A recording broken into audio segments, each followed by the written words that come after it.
candidates ready for the fight. Voices loud, they take the stand. Who will lead this promised land? Promise is flying, hearts ignite. Truth and lies will take the mic. The clock is ticking, make your choice. Who you hear, the people's voice. It's in the ballot, it's in your hand. The future's calling, take a stand. One vote, one dream, one destiny. Who will wear the crown in 2025? We'll see.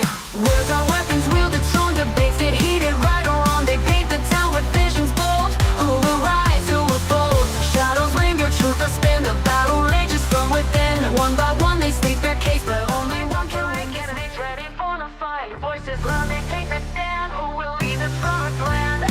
Promise is flying, hearts ignite. Truth and lies will take the mic. The clock is ticking, make your choice. Who you hear, the people's voice. It's in the ballot, it's in your hand. The future's calling, take a stand. One vote, one dream, one destiny. Who will wear the crown in 2025? We'll see. Words are weapons wielded, strong debates get heated. Right or wrong, they paint the town with visions bold. Who will rise, who will fold? Shadows linger, truth will spin. The battle rages from within. One by one they state their case, but only one can win this race. Who will lead this, win this race? It's in the ballot, it's in your hand. The future's calling, take a stand. One vote, one dream, one destiny. Who will wear the crown in 2025? We'll see. We'll see. Promises flying, hearts ignite. Truth and lies will take the mic. The clock is ticking, make your choice. Will you hear the people's voice? It's in the ballot, it's in your hand. The future's calling, take a stand. One vote, one dream, one destiny. Who will wear the crown in 2025? We'll see. Words are weapons wielded, strong debates get heated. Right or wrong, they paint the town with visions bold. Who will rise, who will fold? Shadows linger, truth will spin. The battle rages from within. One by one they state their case, but only one can win this race. Who will lead this, win this race? It's in the ballot, it's in your hand. The future's calling, take a stand. One vote, one dream, one destiny. Who will wear the crown in 2025? We'll see. Good evening, everybody. And tonight, these candidates are putting their feet forward to stand for the Kapiti Coast constituency of the Greater Wellington Regional Council. But where every election's, there's one thing stepping in their way, and that's your vote.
Oh boy, that stops very.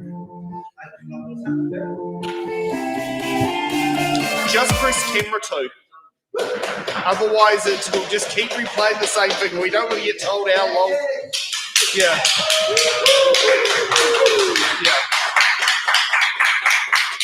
Okay, and good evening and welcome to tonight's Greater Wellington Regional Council Kapiti Coast Constituency show. And I'd like to sit there and thank both Sam and Penny for coming and joining us tonight. So how tonight's going to go is we're going to have fun time and we're going to see if we can try and get all candidates asking 28 questions. You up for the challenge? Yes. Yes. Yeah, okay. Yes. So let's kick off. Penny, you get to start with your one opening statement of why the Kapiti Coast voters should give you their first preference vote. Great. So I'm Penny, this is Sam. And so I've been on regional council for nearly 9 years now. And prior to that, I was on the Kapiti Coast District Council. And prior to that, I was actually on the Otaki Community Board. So I've lived here in this community for 19 years now, where I've been raising my family. I've got 3 sons, just one left in the nest though. And I'm very much focused. The reason I moved from Kapiti Coast District Council to the Wellington Regional Council were 2 reasons in particular. And that was about supporting public transport. In particular for Otaki, we needed to save the capital connection, and that's going really well, and we'll talk more about that later on. And certainly for the environmental side of things. And, you know, that wasn't part of my sort of landscape prior to getting onto the Kapiti Coast District Council. I learned an awful lot from what was a really progressive council, and I voted to bring in water meters, which I'm really proud of. And certainly I think, you know, now you find that the Kapiti Coast is flourishing in part because of some brave decisions we made during that time when I was on KCDC. So love this community, and oh well, no, my turn's over, and Sam, your turn. Yes, and Sam, you get your chance of why your 1 minute on why you should get the first preference vote. Sam first. Yeah, just a little bit about me. I've been living back in Kapiti now for 9 months. So I grew up here, but I've been in London and Wellington, so the big cities, and also lived in.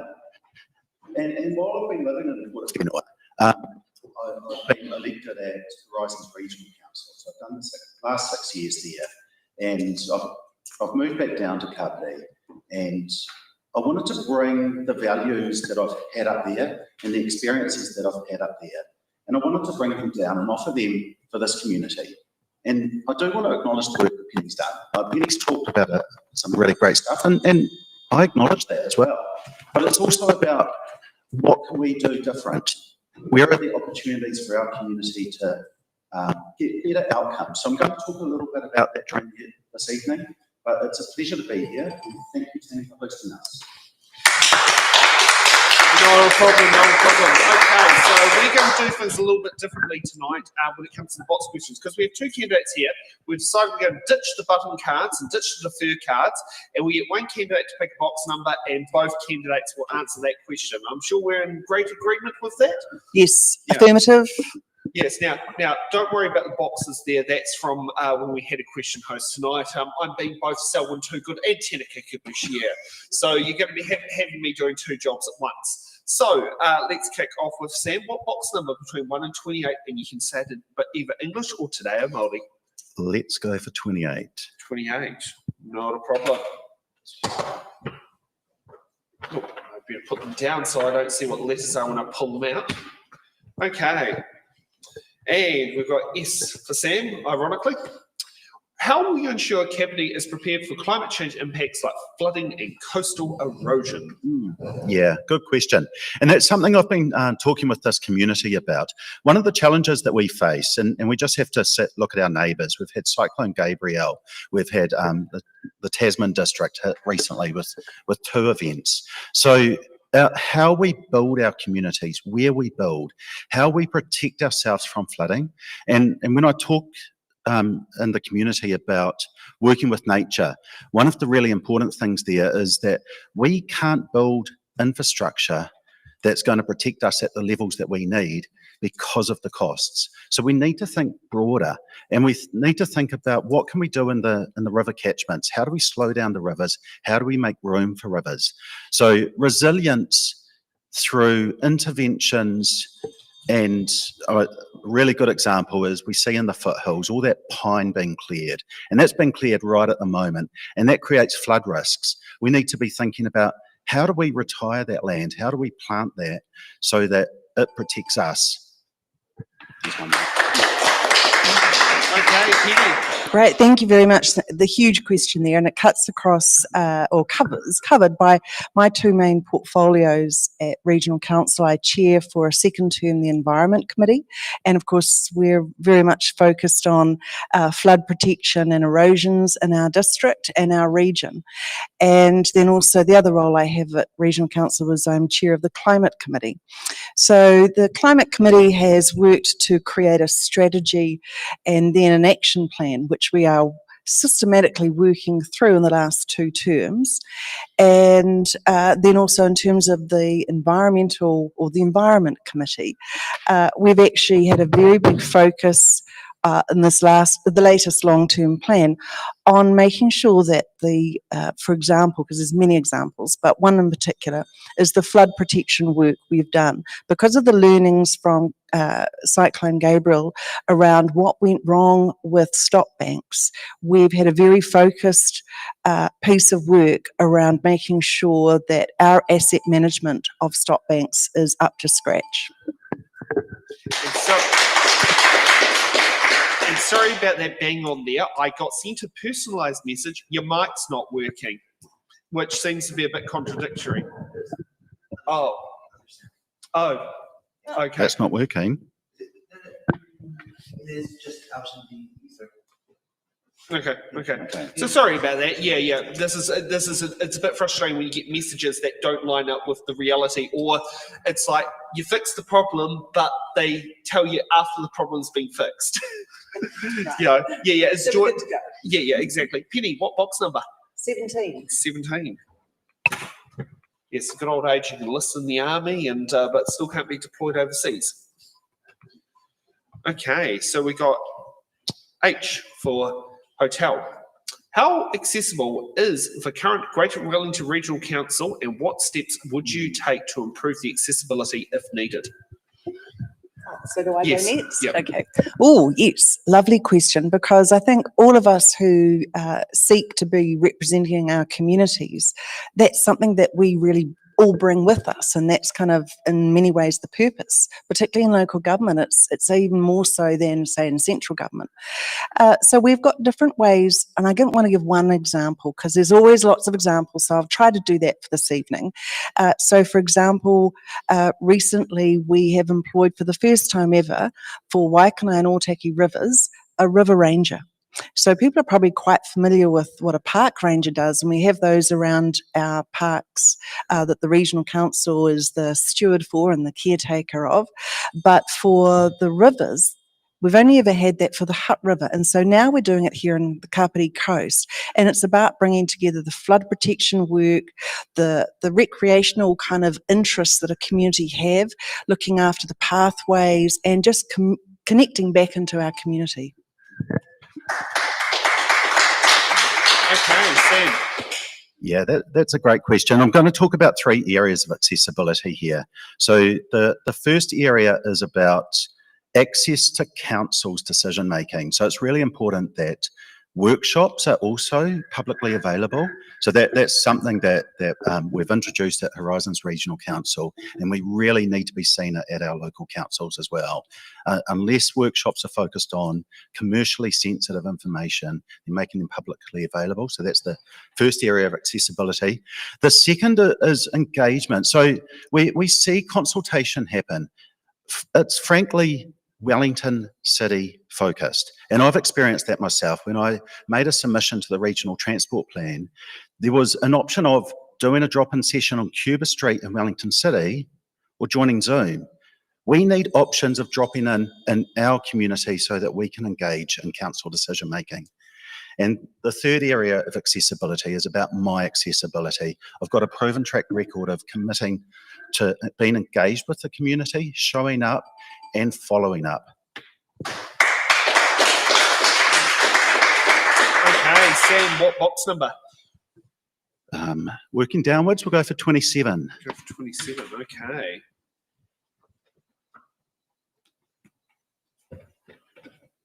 Okay, we got P for Pata Umu. What role should council play in protecting natural hazards and biodiversity while still supporting economic growth? Yeah, this is a one that's really pertinent to this community because there is a lot of growth going on. And what we're seeing is growth in areas that introduces more risk, which then leads into rating pressure, and it leads into communities being frustrated with council, frankly. And the prime example is seeing development near the Waikanae River mouth, where it was only 20 years ago the river mouth used to flow right through that area. So in terms of the facing the challenges of protecting nature, we really need to up the game in that area. And then around economic growth, we've got so much to offer from this community. And I'll just look at what the trail work that's going on, bringing people to this community who want to stay for a couple of nights, who spend money locally, because supporting business is where we see job growth and keeping that money in the local economy. Okay, Penny. Thank you. Well, that's a really big piece of work for the Regional Council and across all the district councils and city councils in the Wellington region. But zooming into some examples in the Kapiti coast, the Waikanae River in particular, where we have constantly wary of the impact of the rain, cyclones, all that. We've just been doing a lot of work to make sure our stock banks are up to scratch. We're doing a project called Waikanae Kutakitai. And that's been happening for the last few years, and it's going forward to work with all the different groups in our community, and it's actually mountains to sea in terms of the translation of that. And so that's about recognising that how we protect natural areas, then working with groups, Te Atiawa, to recognise and improve the biodiversity of that area. And we've actually had, this has been a huge project, and we've had some government funding, DOCA involved, regional councils involved, and Kapiti Coast District Councils involved, and in particular the communities involved. Okay, Penny, what box number? 7. 7.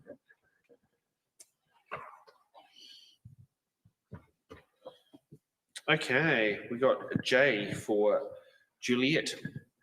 How will you protect water quality and support ecological initiatives like Uda?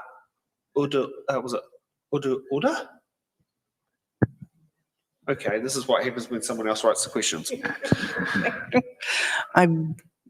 What is Ngā Uru Ora? Anyway, let's not, I don't need to go. Sam? Just jump, it's not, jumping out of me. So in terms of how we protect water quality and support ecological initiatives, so that's the really big one for Regional Council in terms of our what we're, like the foundation work we have to do as a Regional Council when we were formed in 1989. So for the last probably decade, we have been working through systematically a series of whai tua around our region. And in the last 2 years, we brought that process into the Kapiti coast, very much about water quality, working with our community to form a process that was reflective of our particular community. That's how we did something a little bit different for the Kapiti whai tua, and actually did a treaty house model process. And that was working with the 3 local iwi, and in partnership with KCDC, GW, and members of our community as representatives. So we have come up with some implementation plans around that, and it's definitely not a 1-minute conversation. Thank you, sorry. Okay, Sam. It's a great question, and there's a lot of ways to do this. So I guess this is where, there's examples of pest control is about, we can link that to enhancing the quality of our water when we're doing that work in the catchment.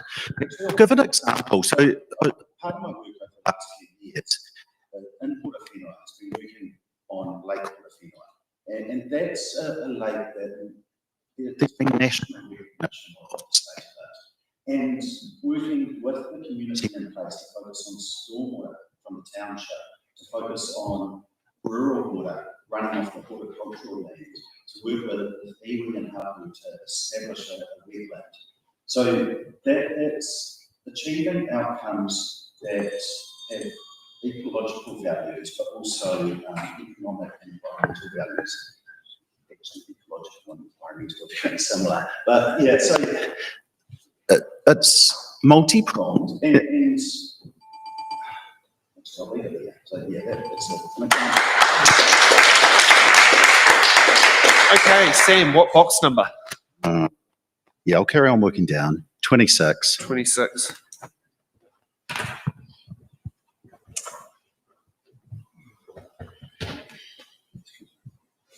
Okay, we got O for Otahinga. Do you support borrowing to fund major infrastructure projects, or should we focus on a pay-as-you-go model? Yeah, so there's I think one of the things around debt is it can sound like a dirty word, but it's also about spreading the cost across time where people will benefit from that infrastructure. But that's also about what is the infrastructure that we're building. And when we're talking about flood protection infrastructure, that is really expensive.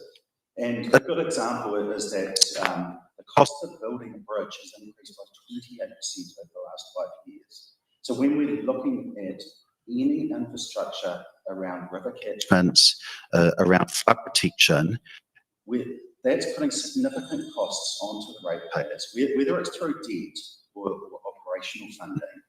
And we have to wear that. So for me, it's very much how can we work with nature to use nature to slow down our rivers and reduce our flood risk.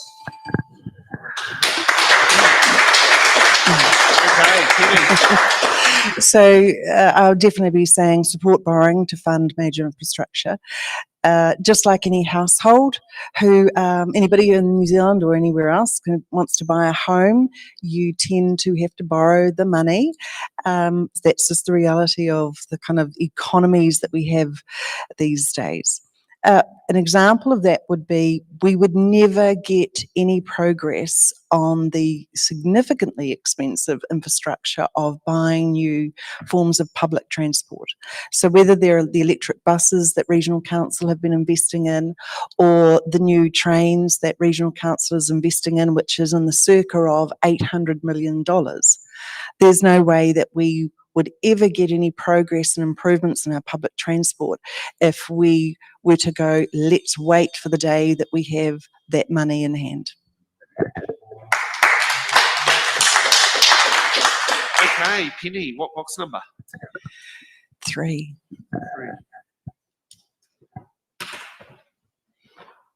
Okay. Turn my finger picking up. Fingers aren't quite there at the moment.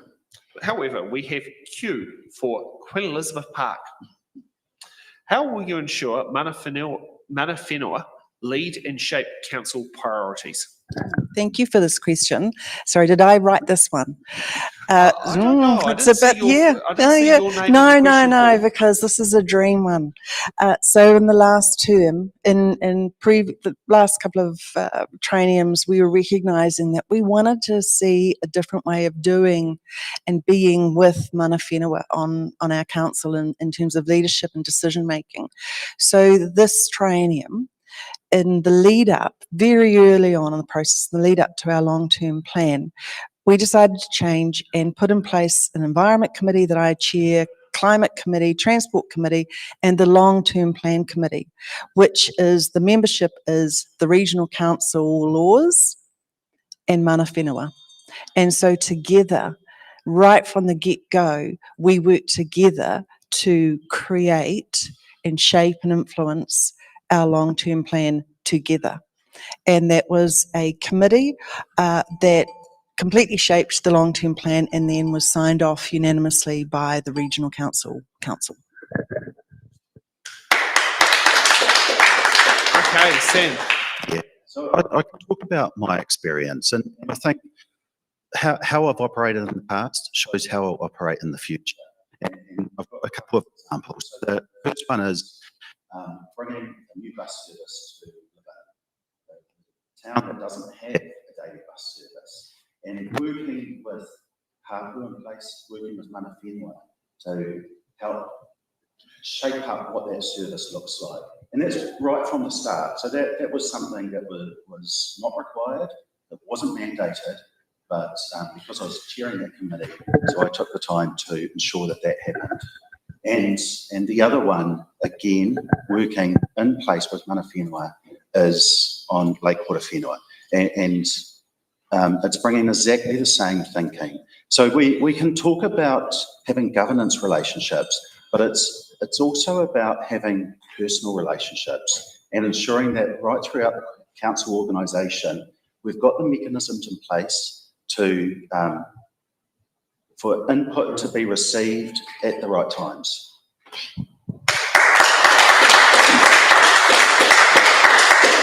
Okay, Sam, what box number? Oh, let's mix it up. We'll go for 15. 15. Oh, yes, the old driver's licence age.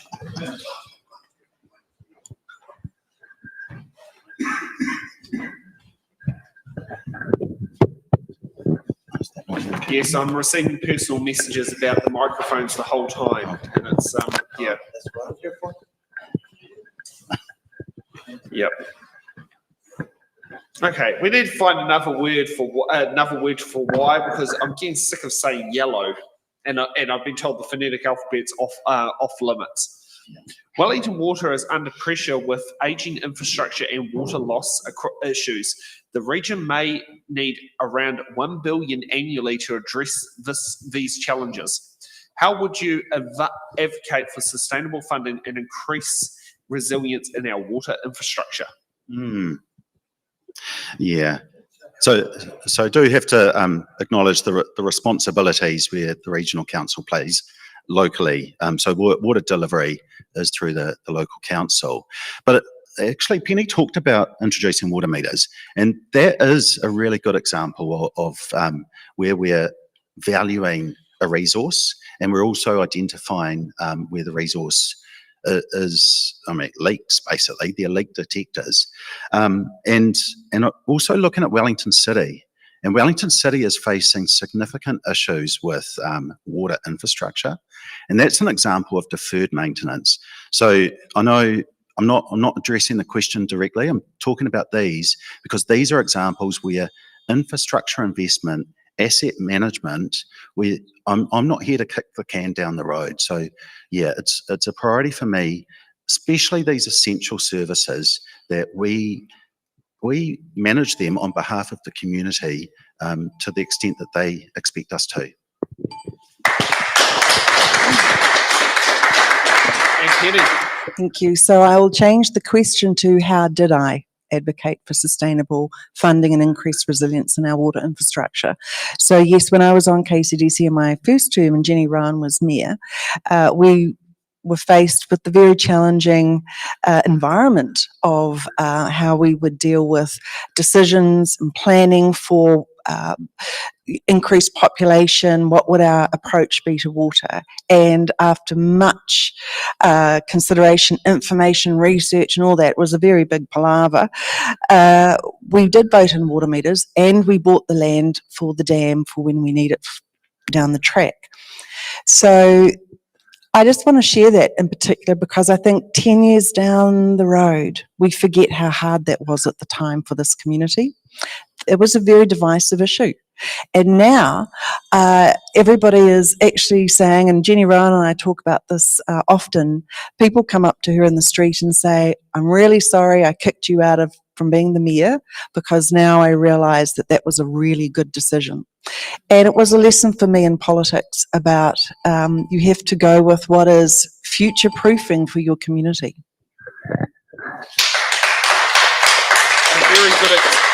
A very good example is sometimes you got to do what's not popular to deliver the right results. So Penny, what box number?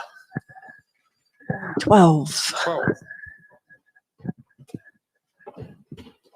Okay. We got AB for the All Blacks.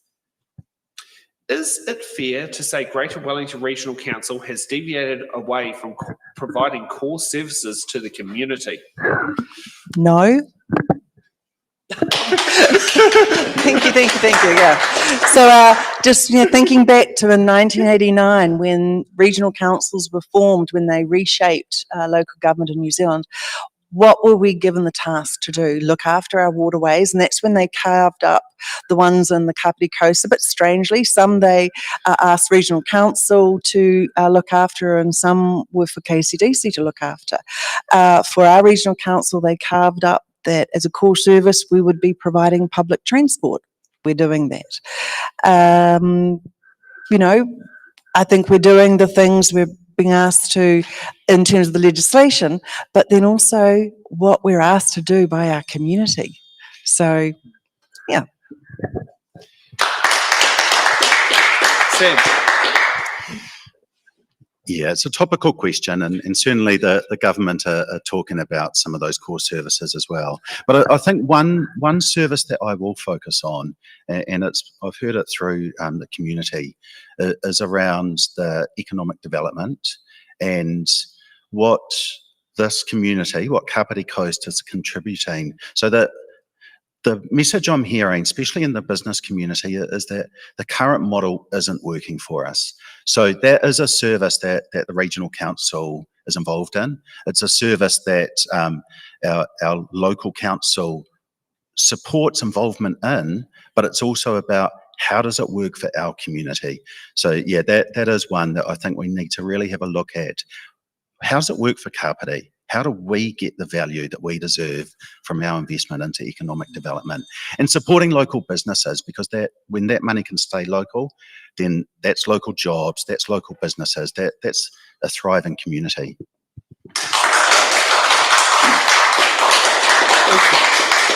Okay, Sam, what box number? Ooh, I'm not keeping track, but I think we can still have 16. That isn't the Yes, we can do the driver's license age now.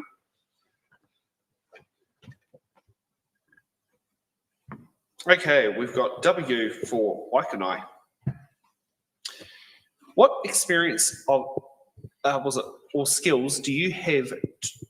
Do you bring to ensure sound financial governance and decision making? Yeah, there's some skills and experience in council that you can only learn on the job, I believe. And so 6 years of council, I'm still learning, but I have learned a lot. And I'm going to talk about one specific thing in the financial models that we can benefit from. So at the moment, Greater Wellington receives investment income from Centreport, and how that investment income is distributed back to the ratepayers is based on the capital value of our properties. In Kapiti Coast, our capital value is lower on average than Wellington City. So we are receiving less of that benefit.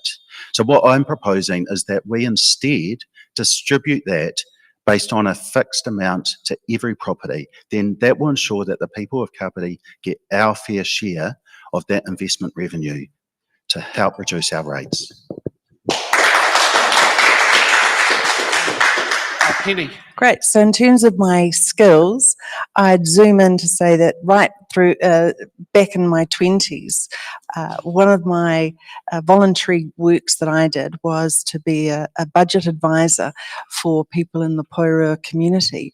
And that was for me that recognition that I'm really interested in supporting and helping people, but actually understanding that for me it was also people's household incomes, and that money mattered because it was about what they could do with their lives and the quality of their lives. And then when I was on KCDC, as a councillor on the Kapiti Coast District Council, you become very aware of a great deal of our community that are on fixed incomes. So really, heard that a lot and understood that. Now, when you're a councillor, you get to get across the numbers, But of course, you're not the financial expert, you're not the CFO of this organisation, but it's about asking the questions about the story that those numbers are telling you.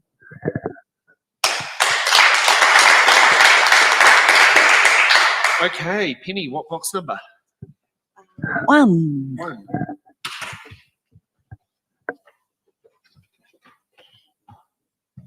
Okay, we got in for the train station Nio, which is controlled by GW. Many residents feel disconnected from council decision making. How will you improve transparency and community engagement? Well, like a lot of councils, we actually do live stream our meetings. Today I was chairing the Environment Committee, and it was live streaming the whole time. We had a number of people come in from the community to talk in public participation. I actually do want to challenge that kind of question line, because I think any councillor will tell you that actually every council spends an awful lot of money trying to engage with the community, and we're always asking people, how can we do it differently? It's as much work not as much work, but a lot of work goes into the preparation of any LTP or annual plan process. At the same time, we are going, how can we get our community interested in this topic? How can we get them engaged? You wouldn't believe how excited councillors get when a lot of submissions come in. Like, we kind of go, oh my God, it's more than last time. We genuinely get excited when people do engage. So remember, voters, you've got to do what happened with the Treaty Principles Bill and flood GW with your submissions. Sam. I've touched on transparency already, but yeah, community engagement. And this is an interesting one that I've been hearing from the community boards over the last week or two, when they've been attending these hui, and also going to the community board meetings and seeing, that's on the ground community engagement, where people are turning up and talking about the issues in their backyard. And there's gems of knowledge in there that relate to the strategy of the regional council. And so I think that's a really important thing of community engagement. We can't sit and wait for the community to come to us. We have to be out in the community where they are. And one of the things I've been doing over the last 6 years is running drop-in sessions in my community, and taking the opportunity to talk about our plans, talk about the annual plan or the transport plan, because our job is to understand those things. We're paid to be able to get our head around it. The community are busy doing life, and they can't be expected to understand a 300-page plan and then submit on it. So it's about, how do we make engagement easy? Okay, Sam, what box number? I'm losing track here. I'm going to go for 18. Have we had that? We haven't had that, and that's the good old voting age. Okay, as brought up earlier tonight by Sophie, we got AA for AA batteries.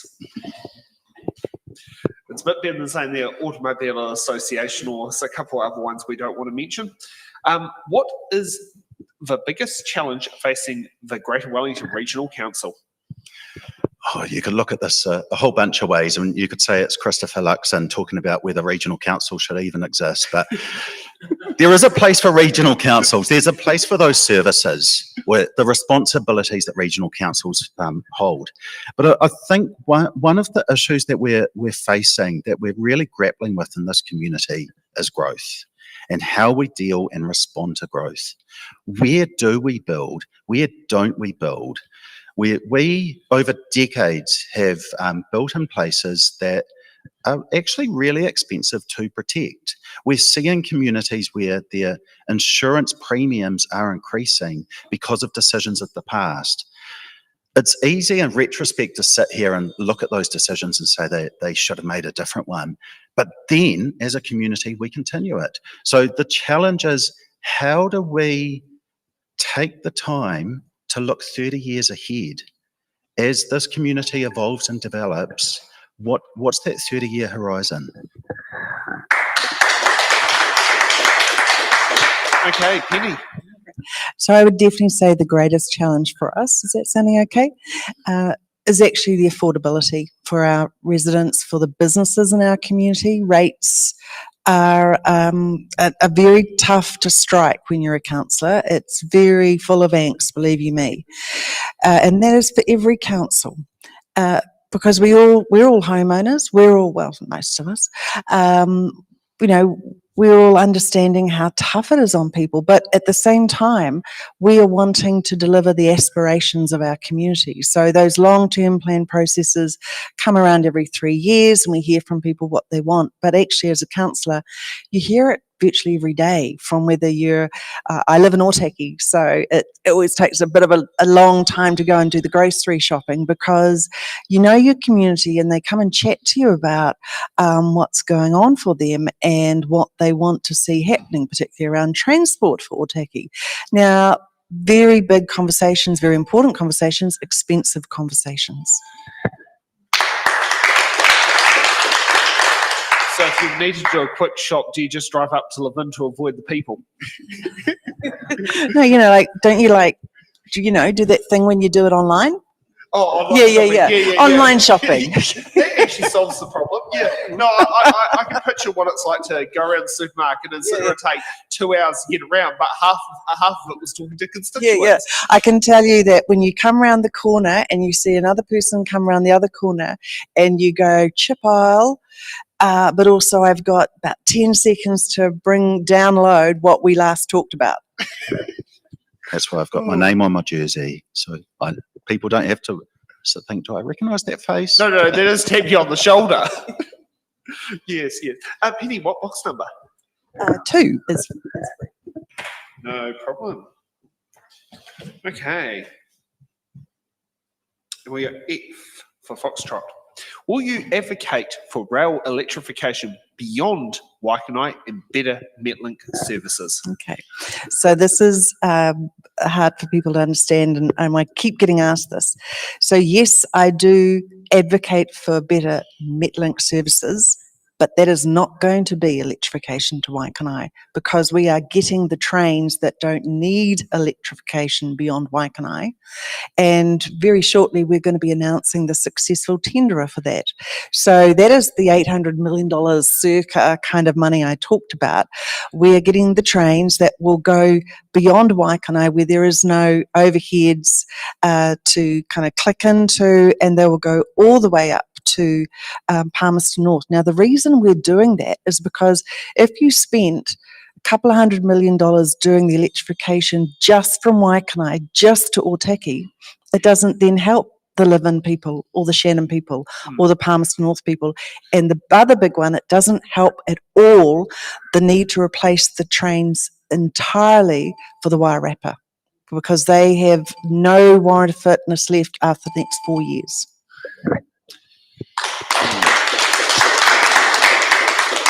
Sam. Oh, it's a great topic, and I wish that we could just run trains everywhere on our rail net. And this is the irony: we own this perfectly good rail network, and then have had it degraded for decades, government after government. And so that leaves us in a situation where, if we want to make improvements, we're so dependent on the government to come to the table. And I mean, this new fleet of trains, so Horizons have been working with Greater Wellington on that, and this current government have supported that. So that's awesome, but it's not enough. That's 4 return trips a day. And we take the example of a 19-year-old living in Otaki. They've got into Massey University, but how do they travel there? They either move out of home and go and live in Palmy, well, we know that's expensive, or they have to own a car, and that puts the cost on that family and that individual. So yes, 100% behind more rail service, but the quick solution is building that spine with a bus network to work alongside those 4 return train trips a day that we'll have. Okay, Sam, what box number? 19. Oh yes, the useless age, as I call it, because there's nothing flash about it. Well, you think about it. At Oh. 18, you can vote. At 20, you can get married without your parents' permission. At 16, you can sit and get married with parental consent. At 17, you can go to jail and go and serve in the armed forces. But 19, there's nothing special about it. I'm not going to be ageist. Okay, we got R for regional. How do you balance infrastructure needs with keeping rates affordable for residents? This is a really good question. And this is one of the questions that I think a lot of councils grapple with. And when I talk to people in the community about how do you reduce, or not how, why don't you reduce the rates? It's like and I talked about the cost of building a bridge has increased by 28% in the last 5 years. These are real costs. And yes, we can debt fund them, but there's also the insurance that goes alongside that. So we need to be really strategic about where are we building infrastructure, because that infrastructure has a cost that we start incurring immediately, but it's got a cost for the future generations. So I'll go back to, we need to be working with nature to reduce flood risk. For a regional council, that is a big part of where the costs lie. And we've seen decades of that decision making is what we're facing now. So we need to do it differently. Penny. Thank you. So it's actually, I don't know if people might not observe what happens for us as councillors, but that is the question we've all been faced with every single year and every single long-term plan that we've ever considered. Then there's, I guess, often we have the conversations in those forums where we also talk about, well, what are other ways that we could have public money working with private money, getting investment from government, but then you see then that's a tax rate, isn't it? So it's just a different back pocket from the rates for people.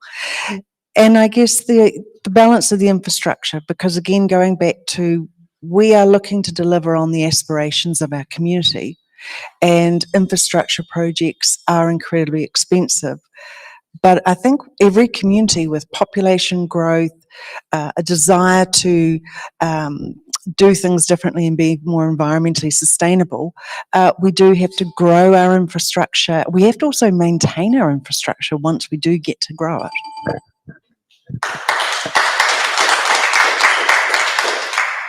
Okay. 8, perfect. Save me as I lost my train of thought. It's always I'm fun. doing quite well with remembering. I think I would have been good at that generation game that dude did. Okay. We got T for Tango. How would you balance long-term asset renewal, e.g. transport, flood protection, keeping rates manageable? Feels like that was the last question. It's kind of, could I just replay that last question, because it is exactly that. And I'll just to share a little, perhaps add on to that one. So, last year's long-term plan that the Regional Council went through with our communities, which are not just Kapiti Coast, that's Pororua, Wellington City, both Huts, and all through the Wairarapa. And, we came through with our plans for transport. And then we go through all the very formal processes of signing up to that. And then a month later, we have the bomb from central government that they were stripping $134 million of the payments that were going to be supporting those plans that we had agreed with our community to do. So we then virtually had to do the long-term plan process all over again, specifically for transport, because once you have agreed with your community to rate them on an item of transport, you have to stick with that. So so it was a pretty much similar kind of question.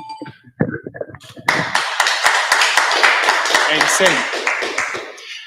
I might just step back a little bit with this question and look back to pre-1989. And so this was the local government reform. And prior to that, we had our borough councils, and we had a very active central government that invested in infrastructure alongside the communities. And through the local government reform, we've seen central government step back and step back. And now we have to go basically with our hat in our hand, begging for money for this project or for that project. We have no guarantee at all. So, yeah, we absolutely need effective asset management. We need effective replacement programs, but we need some system change. We need it to be working in conjunction with central government for the good of our communities, because we've only got one major funding source, and that is rates. Central government have access to a lot of other levers to support our communities.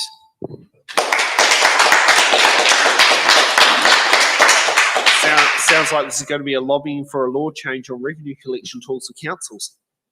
Okay, Sam, what box number? 20, the magic age. Yeah, it is. It is one of the magic ages now. I was going to say 21 used to be. I mean, in 1949, when my grandma first voted, that was the voting age, was 21. Really? Yes. It's a history lesson right here. Oh, yeah, don't worry. And she's still alive now at 97. So, yeah, it's definitely going good. Oh, and you've got to actually, you two both do have to impress her. She is a Kapiti Coast constituency voter. Oh, what's her name? Joyce Prankins. Hi there, Joyce. And was a retired school associate principal, married to a school principal. Oh, we like teachers. So if you know, was that great friend Helmut Modlick? Yes. He was a student of my grandfather's back in Te Bantamania. Oh, yes. These turned out very well. Oh, yes, yeah. Yes, and I think it's a two-way highly positive, but we'll have to channel the dead to speak to Granddad. Yeah, unfortunately, he's no longer with us, but if he was, he'll be watching this live at 104. Okay, we got A for Apple. Do you support political party endorsements of local government candidates? I think there is a place for that. And so one of the things around when you're voting for a local candidate is knowing what are their values, what do they stand for? And when they are bringing a political party endorsement, it's very clear. Now, whether you support that political party or not is a completely different question, but it's where those people choose to wear their values on their chest. So, yeah, I think there's a place for it. We can't have our local representatives being whipped. They are here to represent our community. They are here to make the right decisions for what they believe for their community. But behind that are their personal values.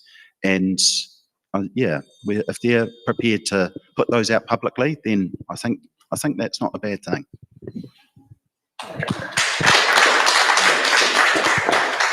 Penny. Is there? I'm going to stay calm, but there was a mouse. There was a mouse in the house, so we're just like. Actually, where do we get Tom to sit and get rid of Jerry? Okay. Yeah, I've had a really interesting day, because today when I was chairing my environment committee, we had a guest gecko, and I. But this is why we need to up the game on pest management. No, I know. Exhibit A. So I'm just going to say no. That's not for me. That's not my bag. I'm not a member of a political party, and I get my mandate from my community, and I get my guidance from my community, and that's anybody and everybody. Boom.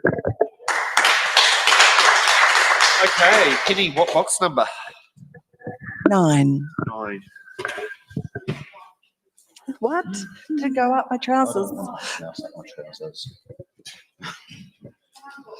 I'd like to say, yeah, where do we find Tom to sit down there and get rid of Jerry? I shouldn't have. However, Okay. ain't quite the same. Was it not the other Jerry that we know who's associated, or Ben from the lovely city? Was it no town called Burlington, Vermont?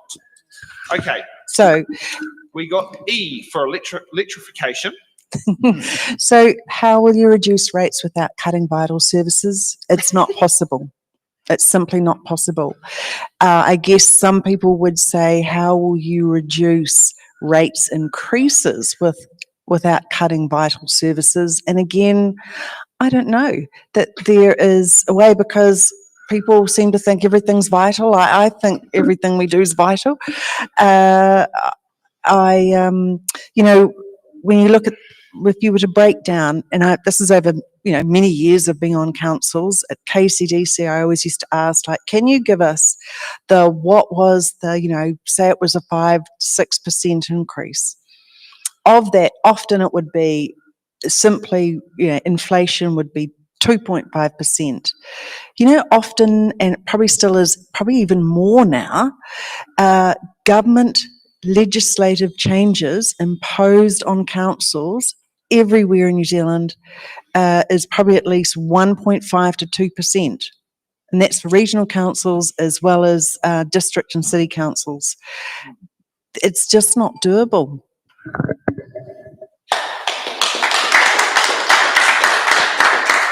I absolutely agree. It's those are conflicting pressures that cannot be resolved.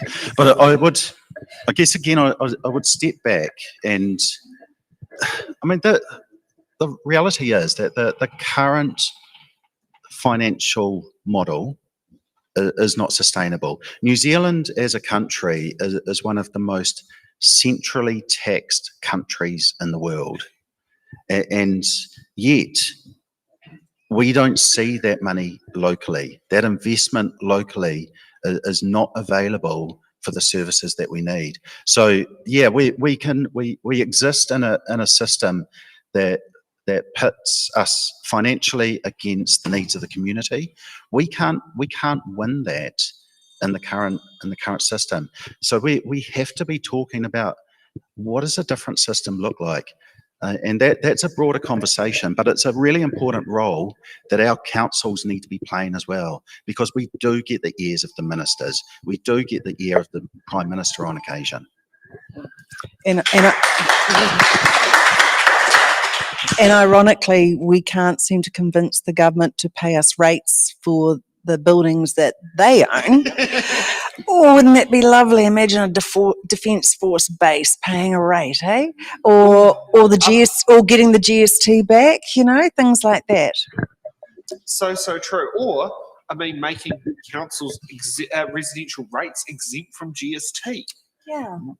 I mean, as I say, a lot of people want to have to say, hi there, I'm going to promise you to lower your rates, increase your services, technically impossible, but that's what we do, and we'll pay down the debt, and we'll sit there and do that. Just vote for me, because I'll grab out my magic wand, get the money tree, and hope the council wins Powerball every single week on the lotto tick game. As I say, I don't know, is there a budget that the council could potentially buy a Powerball lotto ticket each week to hope that they're the winner? I think there's laws against that. Not us, but I think there was a council a while back that was doing some hedging. Was it hedge funds? Hedge funds. Yeah, I don't want to name names. Well, borrow money from local government at a low interest rate and then invest it. Yeah, that does sound interesting. Sam, what box number? We'll carry on. 21. 21. Oh, yes. What's good about 21? I was going to say, in 1949, Inaraka Ratana, the last widow to succeed their husband as becoming an MP, entered a term of parliament, and went on to represent Western Māori for the next 7 terms. And was our first female Māori MP. Yeah. And yes, my grandma does remember that, but remembers her as Mrs. Ratana. Okay, we got D for Delta. How willing are you to work with local iwi and local hapu and iwi at a councillor level? Yeah, good question. And we've touched on this a little bit, but that has been a priority for me over the last 6 years, is building relationships locally, because I mean, yeah, Māori were here long before Europeans arrived, and they're not going anywhere. That message is really clear. And one of the things that we see, and certainly during the COVID response, where we saw local hapu leading that, we saw really great communities and great community connections. So the message, I'm consistently reminded that what is good for Māori is good for all of us. So yeah, stepping into those relationships, showing up, being willing to be challenged, because we all make mistakes. So yeah, like any relationship, investing in it. Penny. Thank you. Just want to say 21 was a great time because I had a rocking cool 21st. Thank you, but I do recall that they never had another 21st after that. Anyway. You're not one of these ones that have the 21st 21 years later. No. Might have. So definitely willing, actually doing. So lots of examples, because Regional Council work with the 6 iwi in partnership already. And so all of us who are local councillors on our respective Regional Council wards have very productive relationships with all the iwi and the hapu in our community. So that we strike that at various levels. So I talked about the LTP process. Then we also have relationships with them in terms of specifically meeting with them as the local iwi. We as I said, we've got the Waikanai Kutiki Tai. We have a governance structure where Te Atiawa sit on there with myself, the Mayor of KCDC, just like actually every single level of doing the work, our staff do as well. So it's a very embedded relationship, actually. Okay. This will be the last box for the night. Penny, what box number? It's already 15, 20, 22. 22. Thank you for mentioning my birthday. Oh. Yes, I was born on the actual Labour Day of 1990. What month? October. That's when Labour Day is. I know, how unfortunate. No, I think it was like Labour Day. Because yeah, it would be Labour Day, wouldn't it, right? Yeah, I know. How ironic. Typical men. Yeah, how ironic that was the day that I came on. Okay, we got V for Victor. What is your strategy for improving public transport on the Kapiti Coast? Okay. Did I mention the trains? The new trains. So the new trains that we are buying, we've been in the process of this for years. This is a really huge deal for the Kapiti Coast and for Horizons and for the Wairarapa. So the new trains will be running from Palmerston North right down to Wellington. At Waikanai, they'll hitch into the electrification that is then provided there. We'll go from having one day during the weekday, which is the Capital Connection currently, to actually having 3 in the morning and 3 in the evening. And for the very first time ever for the community of Otaki, for example, we will have weekend services. And from there, we can grow it. And also what it means is these trains can be used or utilised across our entire network. Because, you know, trains break down, trains get damaged, trains need maintenance. So it's a really sensible approach, but it's incredibly important and a real game changer for Otaki and all those communities north as well. Okay, Sam. Yeah, so public transport and absolutely the train network is a really vital part of that, but it isn't the only part. So we need that spine. I've talked about seeing that spine continue through further north, utilising buses as well. But it's also about making the most of what we've got in our communities. And one of the things that I've seen while I've been talking to people in the community, door knocking, especially around Waikanai and some of those older villages where people live, is the access to the bus network. So where people need to cross a busy road to catch the bus, but there isn't a island in the middle. So literally talking to residents who have to catch the bus on their side of the road, go and do a loop all around Waikanai Beach just to get back into the township, and it has 25 minutes to their journey. And so then they showed me the correspondence that they've been having with the Metling team, 6 months without a reply. So the message here is we need to be working with our community to improve the service. We've got assets, we need to use them effectively. I think you summed up perfectly well, Team Winer Road. That's exactly it. yeah, because when you described it, that literally made me think Team Winer Road. Okay, so we're going to be off to a break. Before we take a break, let's get to a bit of housekeeping. It's in the Ballot is an independent non-profit organisation focusing on delivering democracy, candidates, information, all that to the voters. And we, as an independent non-profit organisation, we operate on a small dollar donation basis. So we are funded by the viewers. For transparency, today's cost to sit there and bring in today's It's in Ballot shows have cost us $200 in venue hire to hire the Raumati Bowling Club, $14 for our Starlink internet connection, $31 for Restream. Now, luckily, Nick lives around the corner, so we're not going to include $100 to transport himself from one street to here. However, my fuel budget to come from Wellington, we've given an allowance of $100 and $50 for the refreshment budget. So if you'd like to sit there and help out It's in the Ballot, you can head to our Give a Little page and make a donation there. You can also sit down there and go to our Eventbrite option, do a Koha without a mission donation in there. You can also head to our website, it'sintheballot.nz, and click on donations, and you can find our Kiwibank bank account number there, and you can put a donation in there. And since we have YouTube partnership that's been on there for 5 days now, you can also do a super chat if you're watching the show live, or you can do a super thanks if you're watching the show not live at a later date.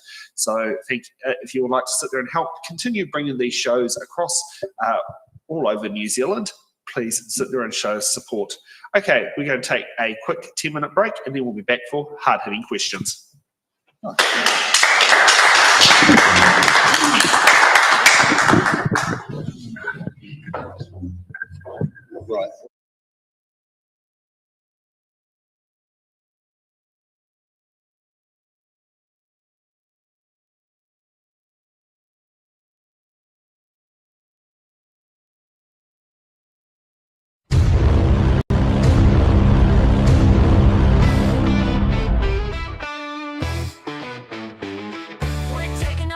Just a short little breather to stretch out your legs. You don't need a leader. The live stream will be back, so don't go too far. But for now, you can wander wherever you are. Intermissions aren't really a thing anymore, but we think they're cool, a tradition to adore. A moment to breathe, have a laugh, maybe chat. There's magic in breaks, and we're keeping that. Head to the lobby, your kitchen with glee, for snacks that are tasty and drinks. Fill up your plate, pour a glass, take your time, then come back refreshed. We'll resume on a dime.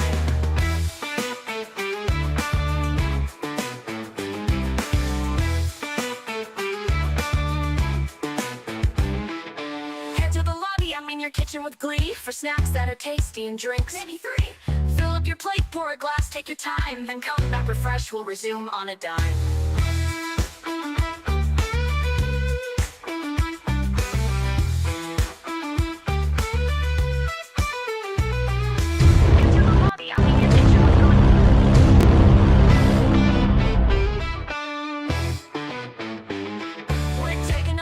Just a short little breather to stretch out your legs. You don't need a leader. The live stream will be back, so don't go too far. But for now, you can wander wherever you are. Intermissions aren't really a thing anymore, but we think they're cool, a tradition to adore. A moment to breathe, have a laugh, maybe chat. There's magic in breaks, and we're keeping that. Head to the lobby, your kitchen with glee, for snacks that are tasty and drinks. Fill up your plate, pour a glass, take your time, then come back refreshed. We'll resume on a dime.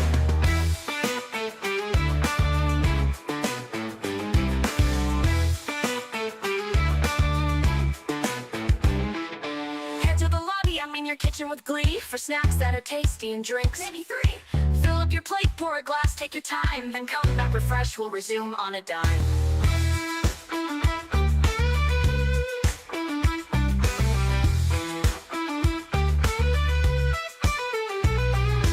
Into the lobby, your kitchen with glee, for snacks that are tasty and drinks. Maybe 3.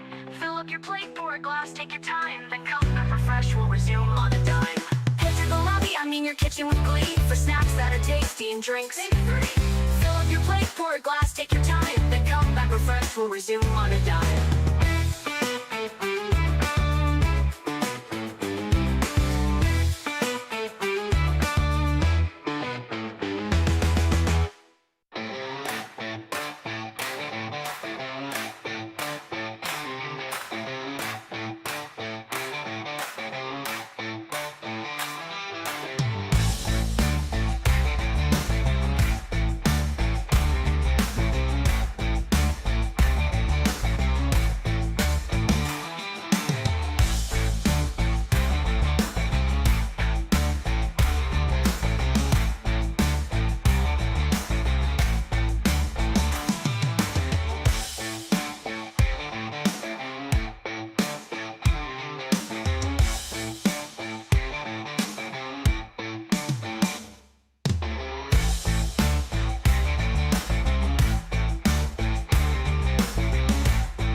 little breather to stretch out your legs. You don't need a leader. The live stream will be back, so don't go too far. But for now you can wander wherever you are. Intermissions aren't really a thing anymore, but we think they're cool, a tradition to adore. A moment to breathe, have a laugh, maybe chat. There's magic in breaks, and we're keeping that. Head to the lobby, I mean your kitchen with glee, for snacks that are tasty and drinks. Fill up your plate, pour a glass, take your time, then come back refreshed, we'll resume on a dime.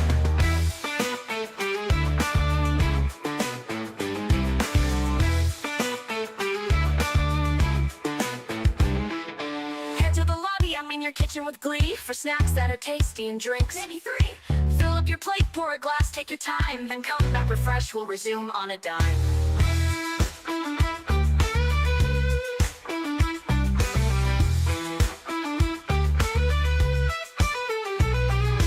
Into the lobby, I mean your kitchen with glee, for snacks that are tasty and drinks. Maybe 3. Fill up your plate, pour a glass, take your time, then come back refreshed, we'll resume on a dime. I mean your kitchen with glee, for snacks that are tasty and drinks. Maybe 3. Fill up your plate, pour a glass, take your time, then come back refreshed, we'll resume on a dime.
just a short little breather to stretch out your legs. You don't need a leader. The live stream will be back, so don't go too far. But for now you can wander wherever you are.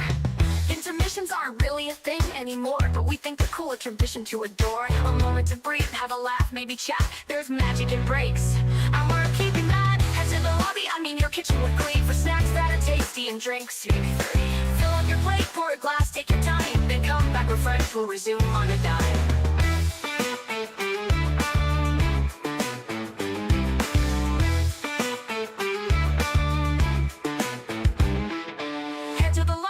Your kitchen with glee, for snacks that are tasty and drinks. Maybe 3. Fill up your plate, pour a glass, take your time, then come back refreshed, we'll resume on a dime.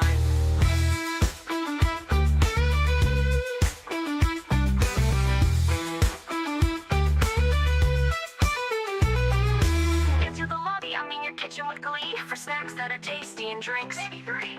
Fill up your plate, pour a glass, take your time, then come back refreshed, we'll resume on a dime. The lobby, I mean your kitchen with glee, for snacks that are tasty and drinks. Maybe 3. Fill up your plate, pour a glass, take your time, then come back refreshed, we'll resume on a dime.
shit, don't panic, but it's almost time to get back to the show. The candidates have stretched their legs, been partying, taking a break. Cause there's still hard-hitting questions, closing statements and stuff you wanna know. So grab those snacks for their answers and prep for decisions you need to make. Oh, oh, oh, oh, oh, oh, oh, oh. The candidates have stretched their leg. The candidates have stretched their legs, been partying, taking a break. Oh, oh, oh, oh, oh, oh, oh. There's still hard-hitting questions, closing statements and stuff you wanna know. So grab a snack you wanna know. So grab those snacks, hear their answers and prep for decisions you need to make. Oh, oh, oh, oh, oh, oh, oh.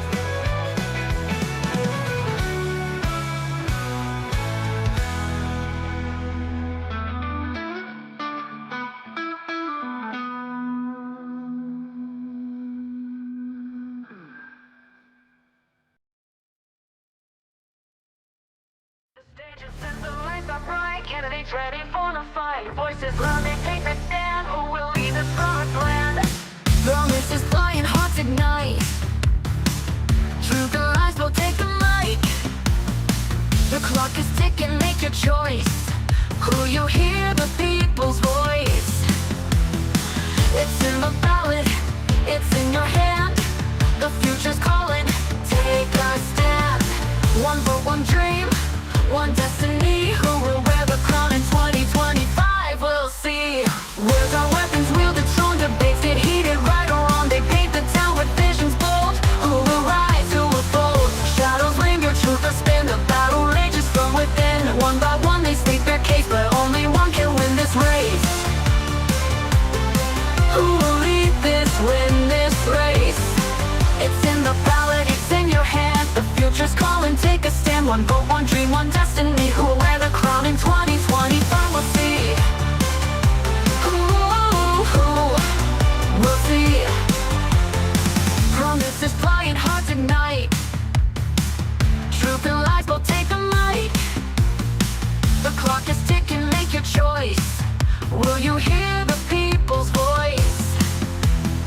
It's in the ballot, it's in your hand. The future's calling, take a stand.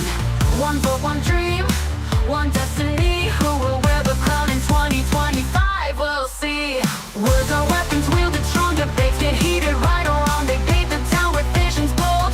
Who will rise, who will fold? Shadows linger, truth will spin. The battle rages from within. One by one they state their case, but only one can win this race.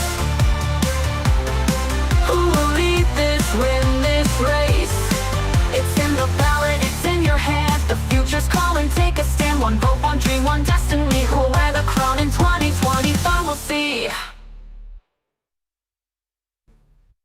The stage is set, the lights are bright. Candidates ready for the fight. Voices loud, they take the stand. Who will lead this promised land? The mist is flying, hearts ignite. Truth or lies will take the mic. The clock is ticking, make your choice. Who you hear, the people's voice.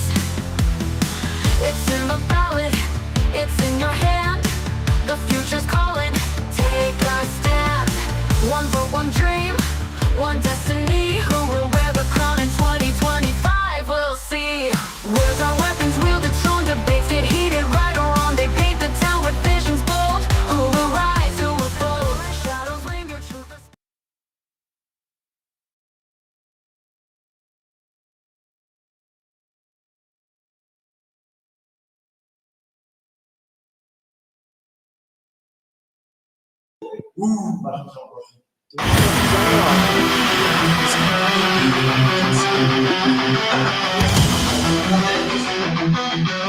Hard-hitting questions, when all candidates are running.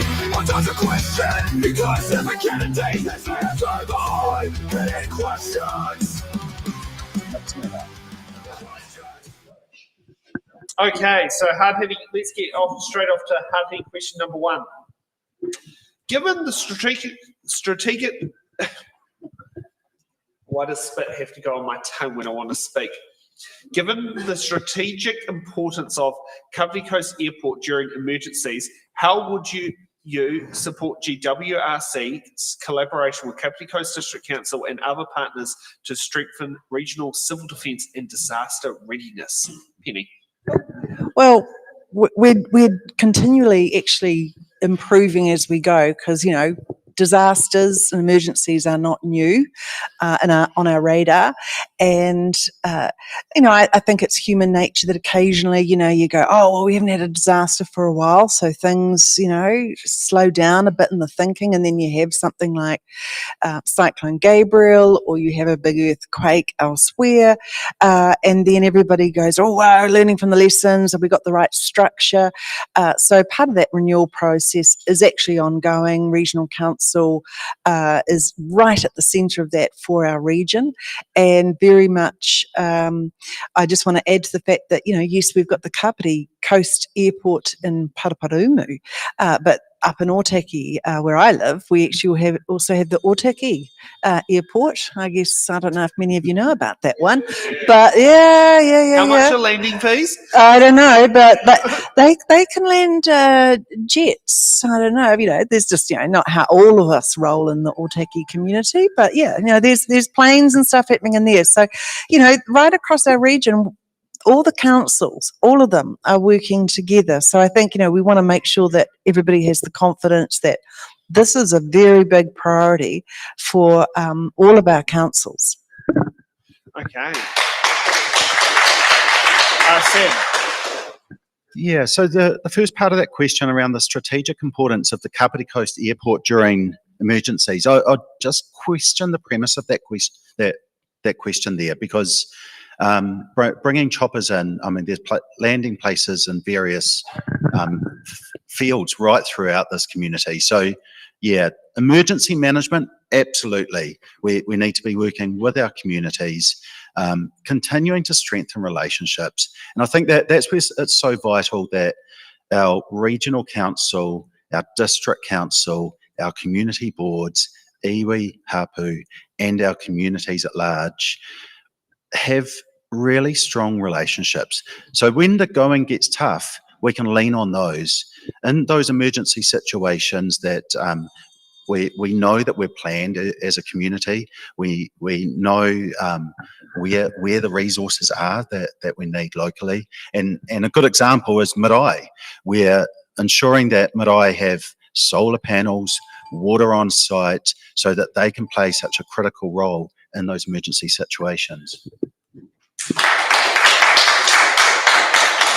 And just for some reference, to land at Paraparaumu Airport, because I've got the landing fees here, if the plane is 800 kgs or less, it's $12.75. But if you need to run it light, there's an $8 surcharge to use the runway lights.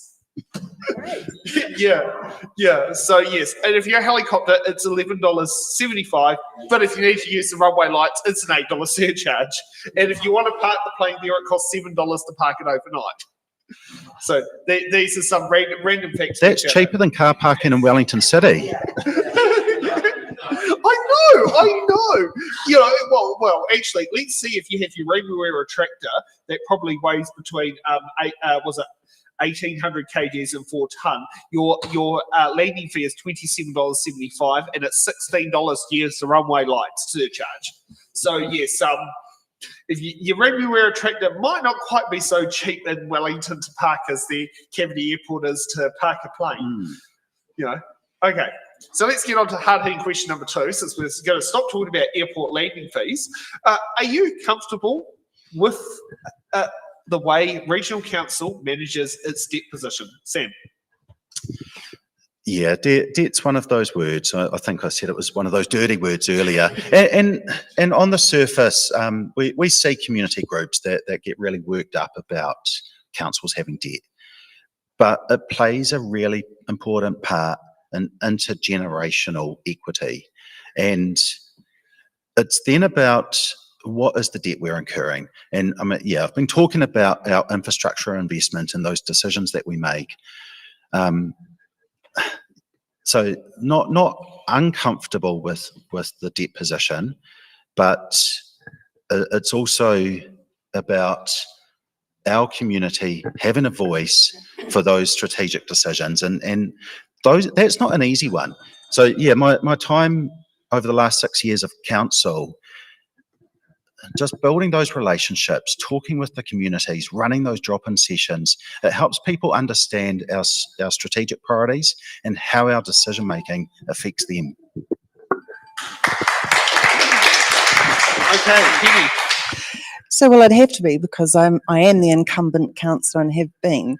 But what I want to point out that a lot of people don't think about, but I think about this all the time, is that local government has at every step of our process requirements through legislation to consult with our community about what we're going to spend and how much we're going to spend and what kind of debt we're going to incur. We have policies that are around treasury policies and finance policies that cap and put to ratios the amount of debt that we can have. And if we want to change those, even by like 1%, again, we have to go and consult with our community to ask them if we can change those ratios. Now, what government department or private business has to do that? What, if you were talking about the health, education, I'm chair of the Otaki College Board. I don't have to go and do this process for funding my school's activities. So local government is very transparent amongst all those processes. And then we have all the auditing processes before, during and after. It's a very public and transparent process.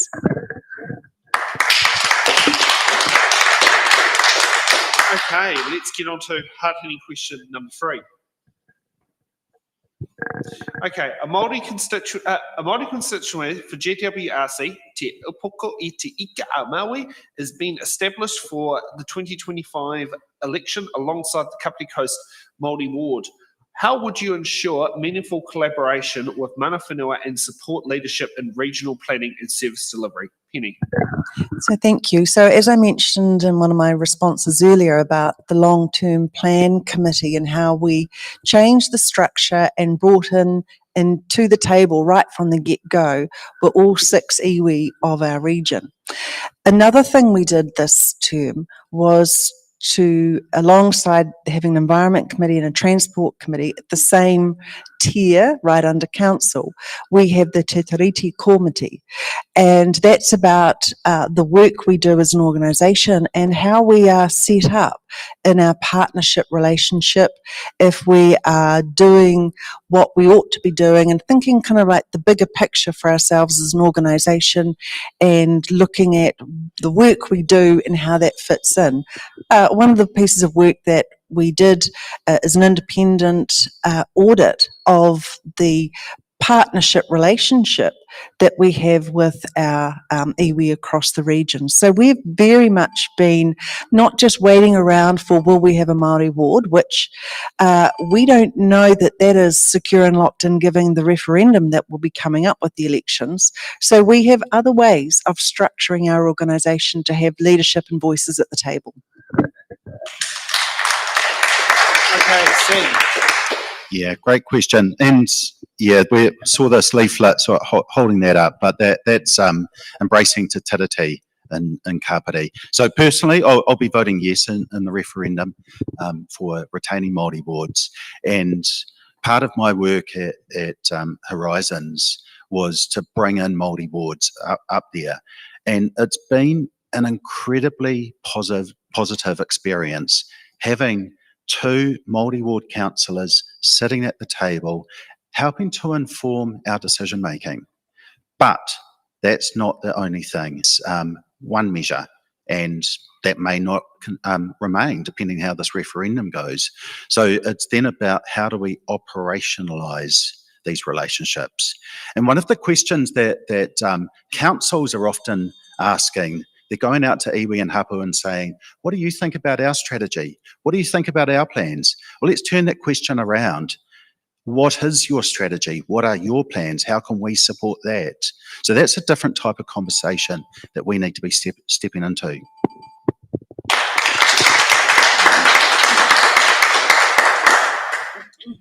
Okay, so we're finished for hard-hitting questions. Now let's get time for closing statements. Sam, you get to go first. 1 minute why you should receive the first preference votes. Yeah, so it's been a lot of questions that we've covered this evening, but I just want to reflect on a couple of things. So I've got 6 years of experience at Horizons Regional Council. I'm bringing that experience down. Those are transferable skills. My 3 priorities are a public transport network that works for our community, working with nature to protect our communities, to reduce our liabilities and our insurance risks. And the third one is strong working relationships with our communities. It's about showing up consistently. It's creating space for communities to participate in council decision making and understand what councils are actually getting up to, because we can see the regional council as something in Wellington where decisions are made, or we can see the regional council as part of our community, advocating for us and working alongside our local councils and community boards. Penny. So, Penny Gaylor, I am asking for your support again to be re-elected to the Regional Council. So having, as I mentioned earlier, I've been on the Otaki Community Board, I've been on the Kapiti Coast District Council, and now serving on the Regional Council, chair of the Environment Committee. I've got a proven local track record. And the works that we've got coming ahead for us in terms of increased investment in flood protection, the trains that we are buying, they're really big examples, I have to say, of the success I feel personally proud of that I've actually been able to bring to the Regional Council to convince my colleagues to support these activities in the Kapiti Coast. And they've certainly been able to convince me of measures they've needed in their wards, but we're actually a really collaborative council, and I think that that's something I'm really proud of. I've done a lot of meeting with the local mayor, Janet Holborough, and her CEO and my CEO. We've done a lot of work together over the last 3 years, and so certainly am working very closely with the Kapiti Coast District Council. Thank you. Okay, well, that's it for tonight. We'll be back tomorrow, coming live from Greytown, where we'll be having the Greytown Community Board at 3 p.m. Fingers crossed. We have candidates there. We've got the Greytown General Ward at 4 p.m. and we've got Greater Wellington Regional Council Wairarapa Constituency at 7 p.m.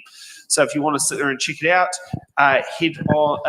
You can watch it online, or if you want to sit down there, we're currently over in the Kapiti Coast here. But if you want to sit there and drive over to the Reebatuckers and show us support, you can go there in person.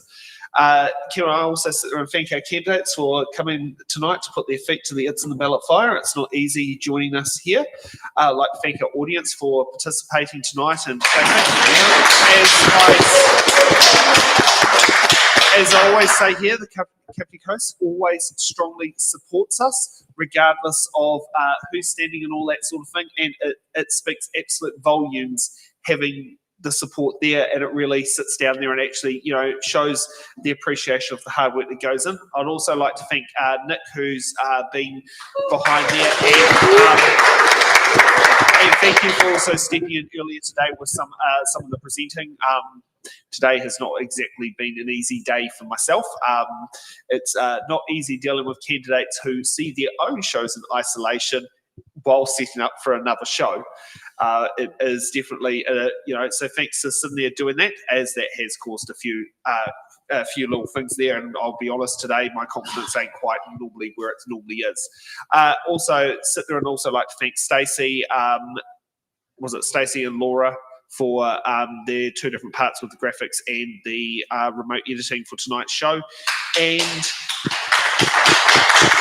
thank you for that, and we will see you all back at 3 p.m. tomorrow for Greytown Community Board. Have a good evening.